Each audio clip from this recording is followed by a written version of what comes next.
ચાલો બધાને 11 જય સ્વામિનારાયણ। ચાલો જય મહારાજ અને સ્વામી માટે પેટીસ બનાવી છે। જો આ પેટીસ બનાવી વાળી અને કોટિંગ કરી નાખ્યું છે। હવે આપણે ફેંકી નાખીએ।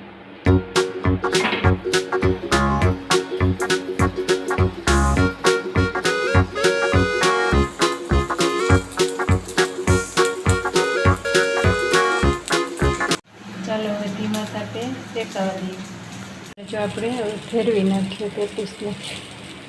આપણે પેટીસ બધી ફેરવી નાખી છે।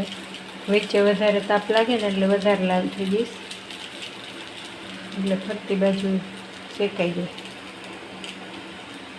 ચાલો જો આપણી પેટીસ એકદમ ગોલ્ડન થઈ ગઈ છે। જો સરસ થઈ ગઈ છે, એકદમ ક્રિસ્પી। થાળી અને મહારાજ અને સ્વામીને ફરાળ કરાવી દઈએ। ચાલો જો મહારાજનો ફરાળી થાળ તૈયાર થઈ ગયો છે। જામફળ છે, કેળા છે, પેટીસ છે, વેફર અને દહીંનું ગોળું। ચાલો જમાડી દઈએ મહારાજને।